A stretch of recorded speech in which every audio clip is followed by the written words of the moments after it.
여러분 안녕하세요. 지금부터 우리가 그 최신 경향을 강조한 간호조무사 국가시험 2주 완성 문제집을 한번 풀어보도록 하겠습니다. 자, 섹션 1 간호관리, 직업윤리 및 자기개발부터 보도록 하겠습니다. 1번 간호조무사가 환자와 보호자에게 설명할 수 있는 사항으로 올바른 것은, 자, 검사 결과, 병원 규칙, 수술의 여부, 진단 결과, 질병의 이유 이렇게 나와 있는데, 검사 결과나 수술의 여부, 또 진단 결과, 질병의 이유 같은 경우에는 이제 의료인의 그 종목이 있죠. 그래서 다른 전문 직종의 영역을 침해하지 않도록 하는 것이 중요하겠죠. 병원 규칙은 보호자에게 설명할 수 있는 사항입니다. 2번, 오 간호조무사는 근무 중 환자의 비밀을 알게 되었다. 이때 오 간호조무사의 올바른 태도는 1번, 간호조무사의 직업 윤리와 상관없으므로 신경 쓰지 않는다. 신경 써야 되죠. 동료끼리는 비밀을 공유할 수 있다. 없습니다. 비밀은 절대 누설해서는 안 돼요. 상급자와 상의해서 처리하거나 환자 가족에게 신속히 알리는 것도 해당 사항이 아닙니다. 3번, 간호조무사가 환자에게 투약하던 중 약이 잘못 투여된 것을 알게 되었을 때의 올바른 행동에 해당하는 것은 간호사에게 즉시 보고해야겠죠. 스탯, 즉시 보고해야 돼요. 다음 투약할 때 2배 용량을 복용시킨다. 원래 투약하려던 약을 갖다 주어 또 복용하게 한다.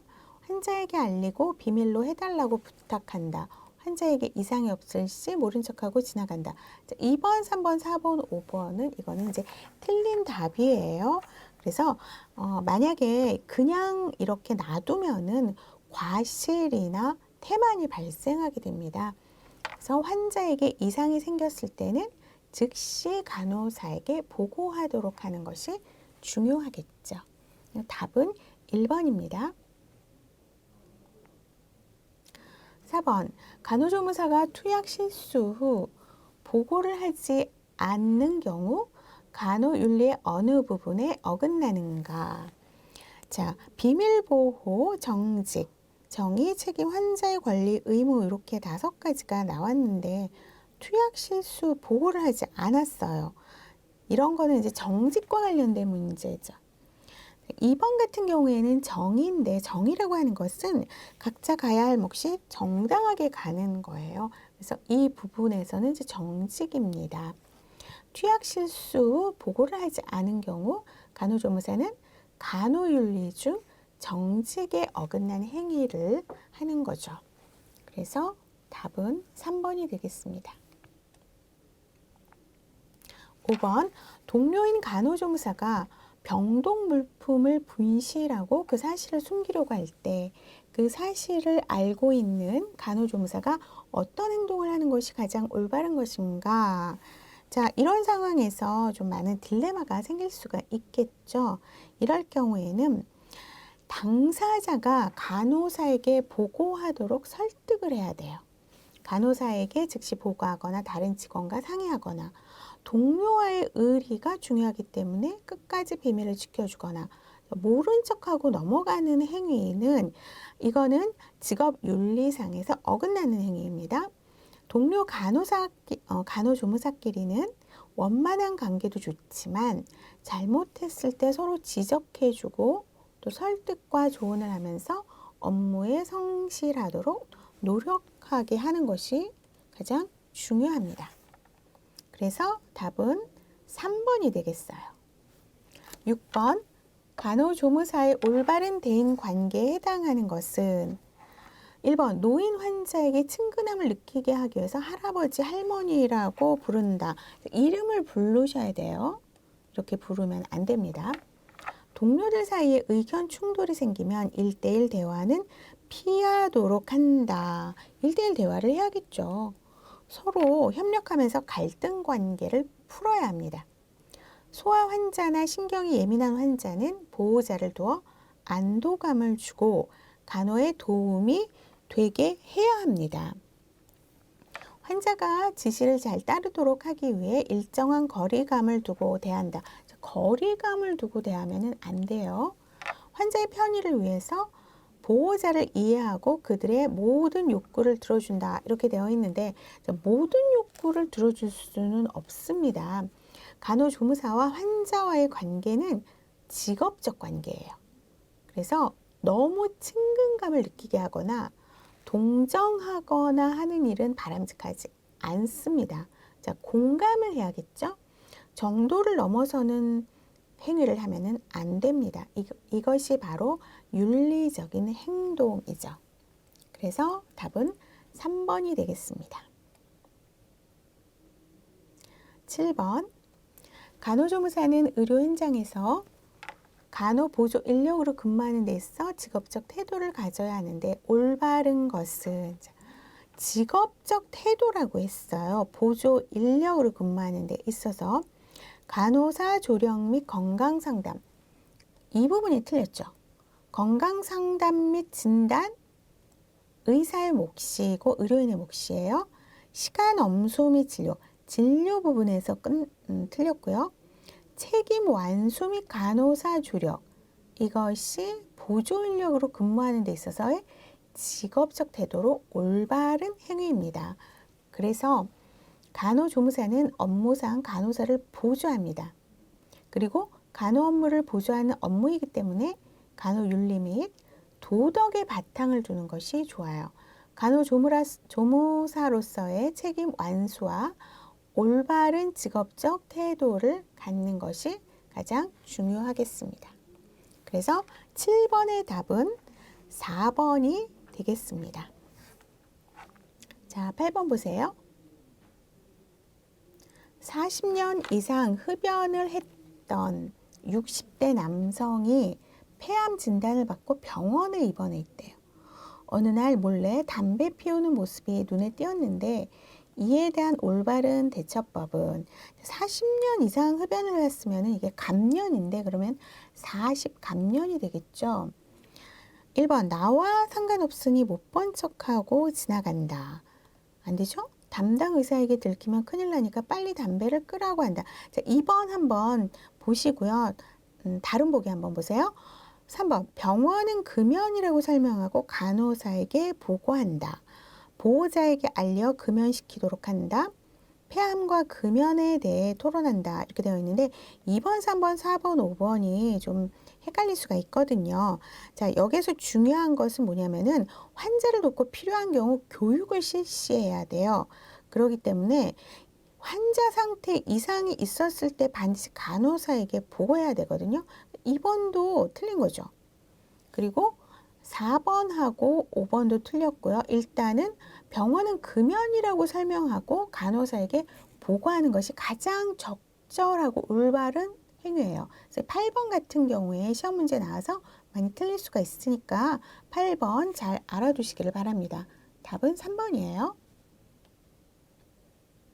9번 간호조무사가 환자를 간호하던 중 환자 보호자가 금전적으로 보상을 하려고 할 때 이런 경우 많이 있을 거예요.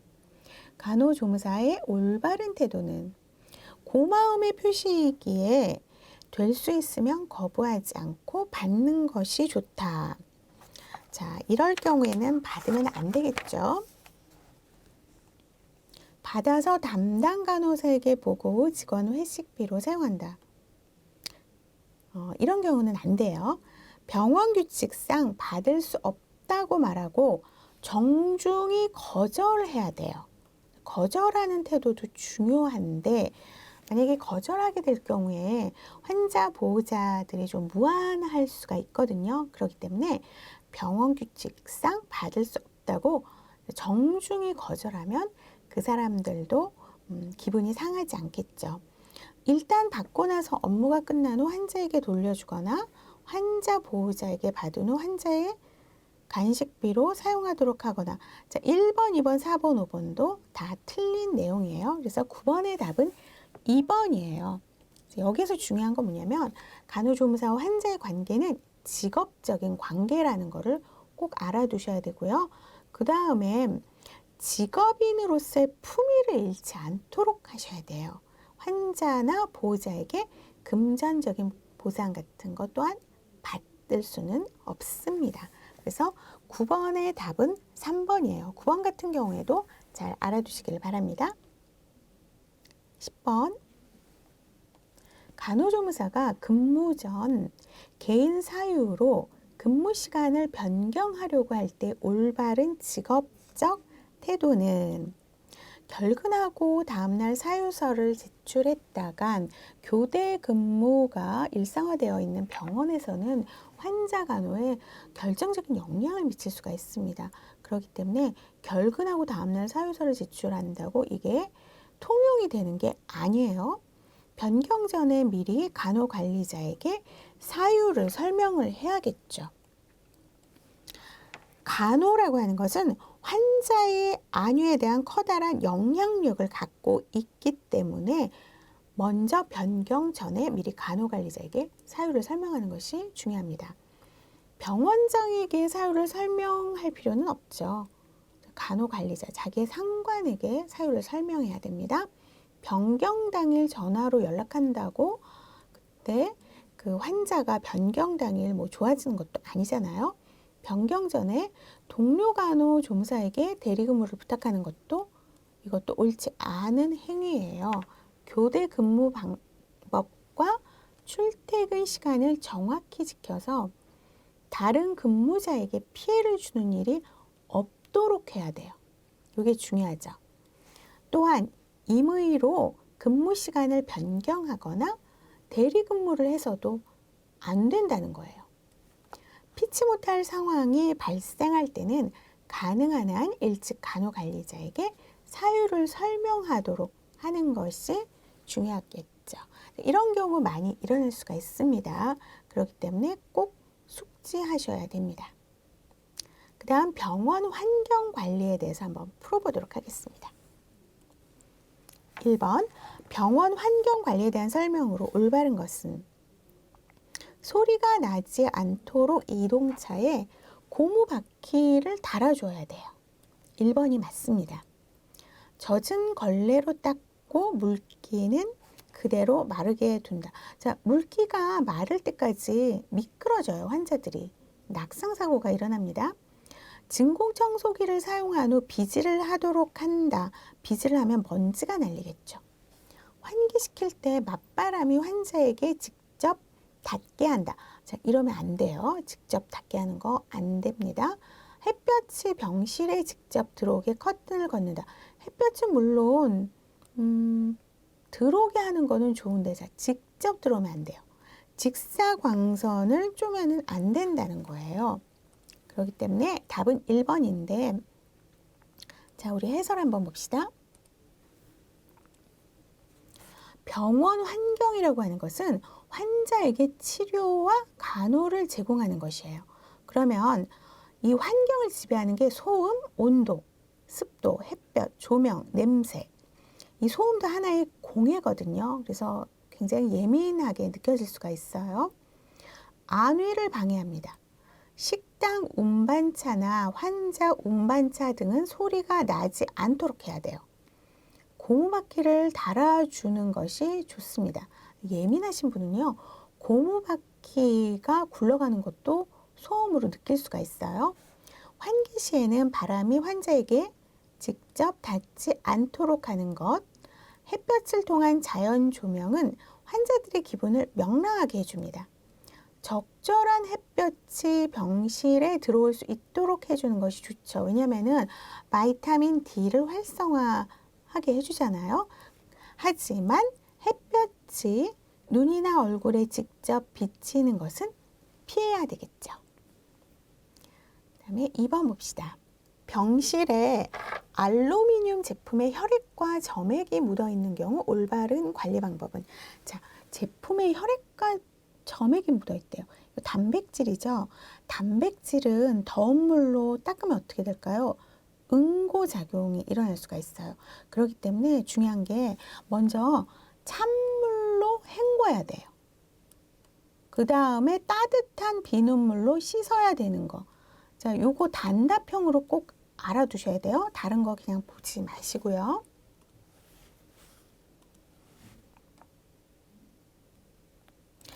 3번 봅시다.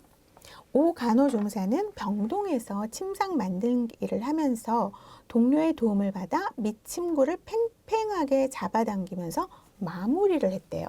그 이유는 무엇인가? 병실 환경의 청결을 위함이다. 조금이라도 보온성을 높이기 위함이다.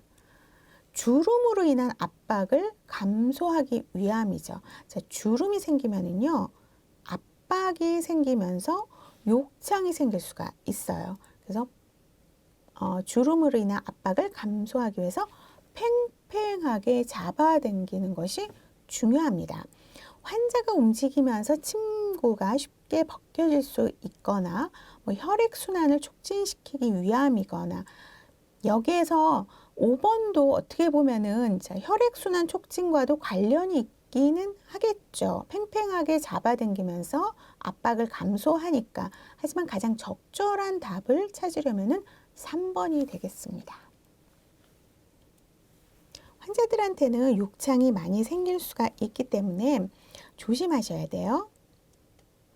그 다음에 행정 업무 수행 한번 봅시다.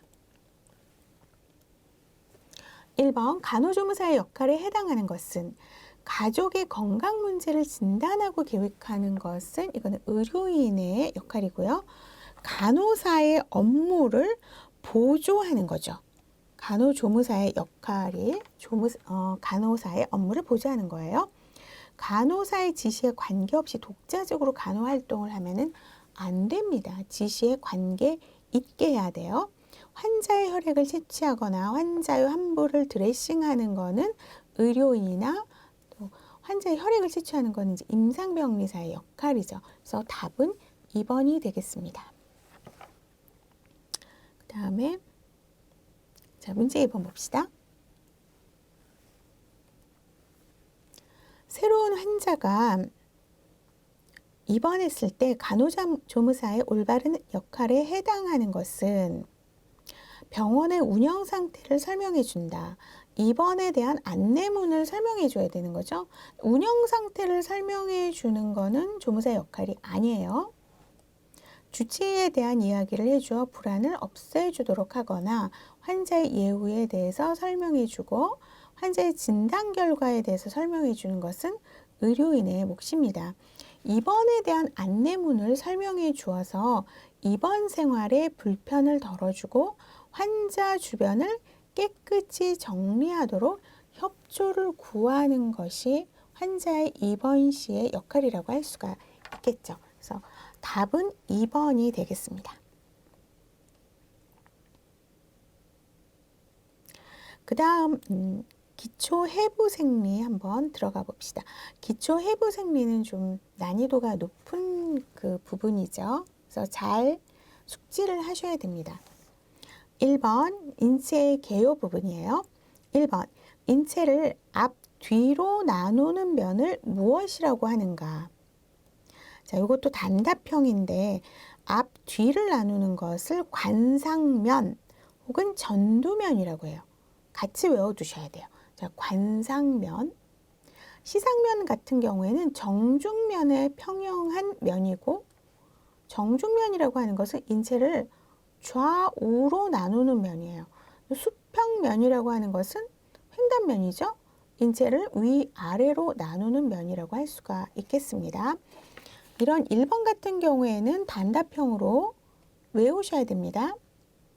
자, 2번 봅시다. 관절 운동에서 관절의 각도가 작아지는 움직임. 자, 외전, 내전, 신전, 회전, 굴곡. 5가지 다 알아두셔야 되는데 관절의 각도가 작아지는 거. 이 핀 상태에서 180도에서 굽히게 되면 어떻게 될까요? 90도가 되겠죠? 그래서 이거는 굴곡이에요. 플렉션이라고 하죠. 그래서 답은 5번입니다. 자, 해설 한번 보세요. 굴곡이라고 하는 것은 관절을 굽히는 운동으로 원래 이루고 있던 각도보다 작아진다고 했어요. 180도에서 90도로 변하는 거죠. 익스텐전, 신전은 굴곡의 반대로 두 고래각이 증가하는 거예요. 직각에서 수평으로. 정중면에서 가까이 오는 운동을 내전이라고 해요. 이렇게 오는 거 인터널 로테이션이라고 하죠. 정중면에서 멀어지는 운동을 외전이라고 하는데 여기서 멀어지는 거 external rotation이에요. 회전이라고 하는 것은 장축을 축으로 해서 도는 운동이라고 할 수가 있죠. 그렇다면 3번 보세요. 사지가 extremity가 정중면에서 멀어지는 관절 운동. 자, 정중면에서 멀어지는 것은 외전이죠. 그 반대는 내전이에요. 그래서 답은 4번이 되겠습니다. 그 다음에 우리가 공부해야 될 거 두 번째 부분, 인체 체계 분류 봅시다. 1번, 악관절은 근육과 인대가 둘러싸여 있으면서 다양한 운동이 가능하도록 구성되어 있다. 이 악관절을 구성하는 뼈에 해당하는 것, 자, 악관절이라고 하는 것은 턱을 말하고 있어요. 단순 관절이에요. 악관절이 단순 관절이면서 두 개의 뼈로 구성되어 있습니다. 여기에 두 개의 뼈는 뭐가 있냐면은 축두골과 하악골이에요. 악관절의 두 개의 뼈는 축두골과 하악골입니다. 이것도 외워두세요. 그래서 답 1번에 4번이겠죠. 2번, 뼈의 기능에 대한 설명으로 올바르게 연결된 것을 모두 고르시오. 뼈는 골수에서 혈구를 생성합니다. 내부에 장기를 보호하죠. 무게질을 축적시켜서 공급하고 또 신체를 지지를 해요. 이 외에 또 뭐가 있냐면 근육과 협력해서 운동을 하죠. 무기물을 축적했다가 필요에 따라서 혈류를 통해서 공급하는 거. 이 5가지를 정리를 하시길 바랍니다. 그러면은 답이 5번이 되겠습니다. 그 다음에 3번. 근육의 분류와 종류가 알맞게 연결된 거. 자, 3번은 여러분들이 좀 잘 보셔야 돼요. 외워두셔야 되는데 평활근, 불수의근, 골격근 이렇게 되어 있어요. 평활근을 내장근이라고 하는데 이거는 불수의근이면서 심장근이에요. 불수의라고 하는 건 뭐죠? 내가 명령을 통해서 움직이고 안 움직이고 거기에 명령을 따르지 않는 거예요. 그래서 심장 같은 거는 멈춰라 하면 멈추고 뭐 뛰어라 하면 뛰는 게 아니잖아요. 그게 바로 불수의근이고요. 골격근은 내가 움직여야겠다 하면 움직일 수 있는 거잖아요. 그런 거를 이제 수의근이라고 할 수가 있겠습니다. 그러면 여기서 답은 횡문근, 불수의근, 심장근이 되겠죠. 4번. 호흡할 때 흉부와 복부를 나누는 근육에 해당하는 것은, 자, 요것도 중요해요. 횡격막이에요. 횡격막. 횡격막이라고도 뭐 발음할 수가 있죠. 흉부와 복부를 나누는 근육, 다이아프래금이라고 할 수가 있습니다. 답은 5번이에요. 자, 해설 한번 보세요. 이 횡격막은 가슴과 배를 나누는 근육이면서 중요한 호흡에 중요해요. 호흡 운동에 관여하는 근육이기 때문에 여기가 문제가 있을 경우에 호흡이 힘들어질 수 있습니다. 5번. 갑상선 호르몬이 혈액으로 과다 방출되어 나타나는 갑상선 기능 항진증 시 나타나는 증상에 해당하는 것은 더위를 느끼지 못한다. 1번부터 한번 보세요. 더위를 굉장히 많이 느껴요. 그 다음에 빈맥이 나타나죠. 빈맥이라고 하는 것은 일부 내 맥박이 60회 이상 타키카디아 되는 거죠. 식욕이 증가해요. 그러면서도 체중이 증가하지 않아요. 체중이 되려 감소합니다. 그리고 추위를 많이 타지 않고 더위를 많이 타죠. 답은 2번이에요. 5번도 잘 알아두셔야 돼요. 그러면 갑상선 기능 감소증은 이거하고 정반대되는 증상이 나오겠죠. 갑상선이 비대하고 커진다는 거예요. 그 다음에 그레이브스병과 바세도우시병이 대표적이에요. 바세도우시병 같은 경우는 눈이 툭 튀어나와요.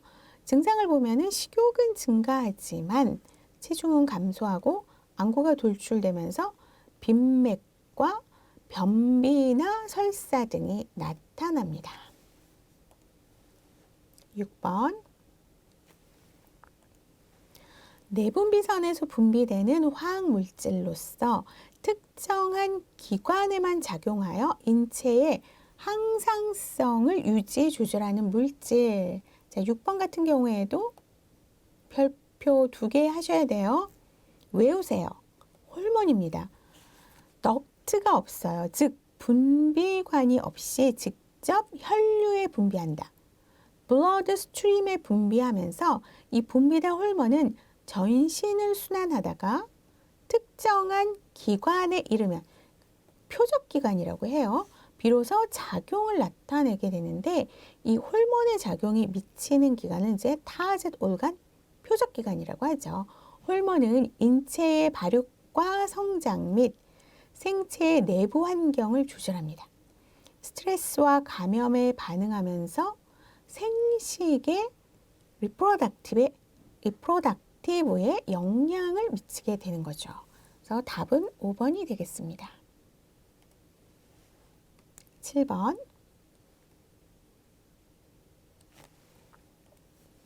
소화기는 각종 소화액과 효소의 작용에 의해서 섭취된 음식물을 소화 흡수하는 곳으로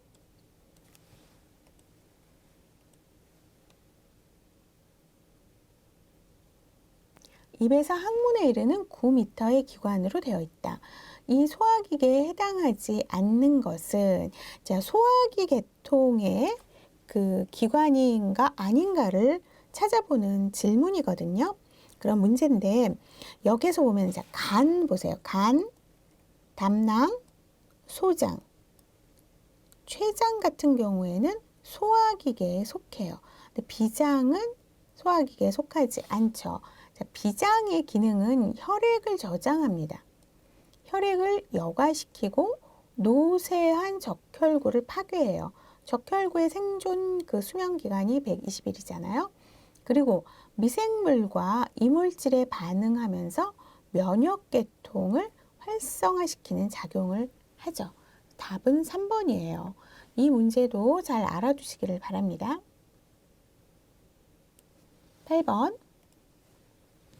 우상복부 횡격막 아래쪽에 위치하며 갈비뼈에 둘러싸여 보호받고 있는 신체 내부 기관. 이거는 이제 해부학적인 문제죠. 우상복부의 이 횡격막의 아래쪽에 여기가 횡격막이면 이 아래쪽에 바로 위치하는 거예요. 자, 간이죠. 간은 인체 내에서 가장 큰 분비선에 속하면서 소화기관입니다. 9번. 소화액을 분비하는 소화기관이면서 호르몬을 분비하는 내분비 기관의 2가지 기능을 가진 것은 9번은요. 외분비 기관이면서 내분비 기관을 물어보는 것이에요. 췌장이에요. 췌장은 좀 독특해요. 소화기관의 역할로서 외분비 기관의 역할을 하고 또 호르몬을 분비하는 내분비 기관의 역할을 하죠. 그래서 소화기관의 역할을 하면 아밀라제, 트립신, 리파제 소화 효소를 분비해요. 내분비 기관의 역할을 보면 랑게르한섬에서 호르몬 글루카곤과 인슐린을 분비를 한다는 거예요. 2개의 호르몬을 분비를 한다는 거죠. 그러면 인슐린을 분비하고 글루카곤을 분비하면서 혈당을 조절하는데 여기에서 글루카곤은 혈당을 상승시키는 호르몬이에요. 인슐린은 혈당을 저하시키는 호르몬이겠죠. 8번하고 9번은 중요합니다. 이런 건 이제 시험 문제에 많이 나올 수가 있죠.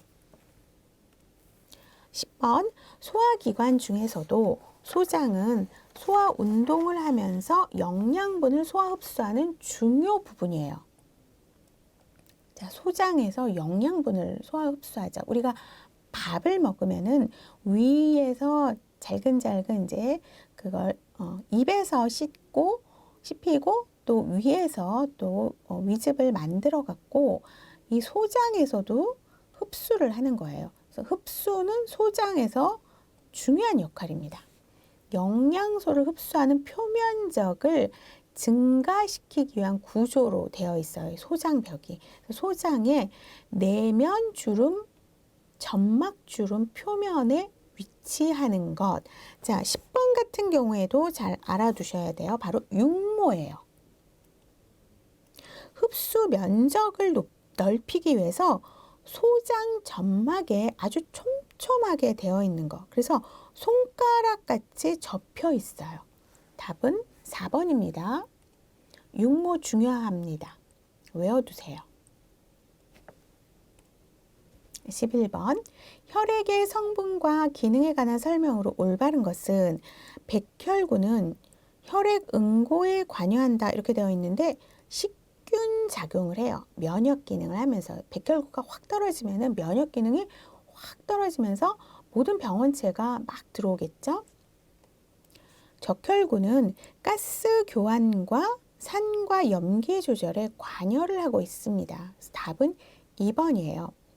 혈소판은 면역 기능 및 식균 작용을 한다. 자, 이거는 백혈구하고 연결을 해야겠죠. 혈소판 같은 경우에는 혈액 응고에 관여합니다. 그럼 1번하고 3번하고 바뀌었어요. 혈액은 혈구가 55%, 혈장이 45%로 되어 있다고 하는데 바뀌었죠. 혈구가 45%, 혈장이 55%입니다. 혈장 단백질 중 혈액 응고에 관여하는 것은 알부민이 아닙니다. 피브리노겐이에요. 그래서 답은 2번이 되겠습니다. 12번. 심장과 산소에 영양을 공급해주는 혈관은 관상동맥이에요. 이것도 외워두세요. 굉장히 중요한 동맥이죠. 관상이라고 하는 것은 용어 자체가 머리에 쓰는 관을 뜻하고 있고 심장에게 혈액을 주면서 영양 공급과 가스 교환을 같이 담당하는 동맥이라고 할 수가 있겠습니다. 답은 1번이 되겠죠.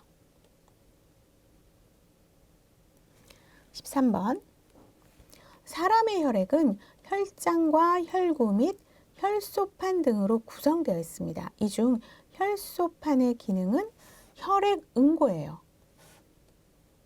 혈소판이 수치가 많지 않거나 만약에 이제 적잖아요. 이게 모자르면은요 혈액 응고가 안 돼요. 그러면서 발생할 수 있는 질환이 물론 유전성이긴 하지만 혈우병이 발생할 수가 있겠죠. 13번의 답은 5번입니다. 14번 식균 작용을 하는 혈액의 성분 또 나왔죠. 식균 작용하면서 면역 작용을 하는 것은 백혈구예요.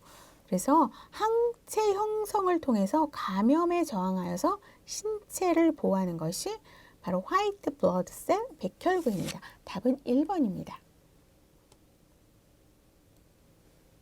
15번 대뇌와 척수 사이에 위치하면서 대뇌를 도와 자세 및 근육의 평형과 긴장을 유지하며 골격근의 활동을 조절하는 곳. 자, 15번도 이것도 별표 2개 치셔야 돼요. 잘 나오면서 잘 틀릴 수 있는 문제이죠. 평형이라고 하면은 우리 몸의 자세와 평형과 긴장을 유지한다. 그러면 손을 기억하셔야 돼요. 간뇌라고 하는 것은 자율신경계의 종합 중추 및 체온과 혈당 등의 조절 중추가 되고요. 교내는 다리 폰스라고 해요. 소뇌와 대뇌 사이의 정보 전달을 중개하겠죠. 자, 연수도 중요해요. 이것도 알아두세요. 생명 유지의 기본이 되는 호흡 중추 있고요. 또 심장 중추 있고 혈관 운동, 연화 및 구토 중추가 있습니다. 중뇌는 자세 유지도 하는데 무의식적인 운동에 관여를 하는 부분이에요. 그래서 답은 3번이 되겠습니다. 16번 부교감신경의 생리현상에 해당하는 것은, 자 16번도 이것도 중요한데, 부교감신경이라고 하는 것은 스트레스가 없는 편안한 상황에서 활동하는 자율신경계예요. 우리 몸의 자율신경계는 교감신경계와 부교감신경계로 나눠지고 있습니다. 그래서 가능하면 신체 에너지 이용을 최소화하여서 에너지를 보존하는 기능을 하겠죠. 여기에서 부교감신경의 생리 현상에 해당하는 것, 자, 혈관 이완이에요. 누선 분비를 억제하거나 동공을 확장하거나 혈관을 수축하거나 혹은 소화기관의 운동을 억제하는 것은 교감신경입니다. 교감신경과 부교감신경은 서로 기량작용을 하는 거 알고 계시죠? 서로 반대작용을 한다는 거예요. 17번 교감신경은 우리 신체가 위급한 상황일 때 이에 대처하는 기능을 하고 있어요. 이 교감신경을 자극했을 때 일어나는 생리적 현상에 해당하는 것은 16번하고 연결해서 보시면 되거든요. 교감신경과 부교감신경이 반대작용을 하고 있다는 거. 그래서 이때 보면은 동공을 확장시키고 혈관 수축, 소화기 운동 억제, 침샘 분비 억제, 심장 박동 촉진 등의 기능을 해요. 여기에서 헷갈리는 거, 자, 교감신경은 동공을 확장시킨다는 거예요. 우리가 놀래면 눈이 이렇게 크게 되잖아요. 그래서 동공 확장 이렇게 해서 외우시면 되겠죠. 그래서 17번의 답, 요거 꼭 알아두셔야 돼요. 17번 말초혈관 수축이에요.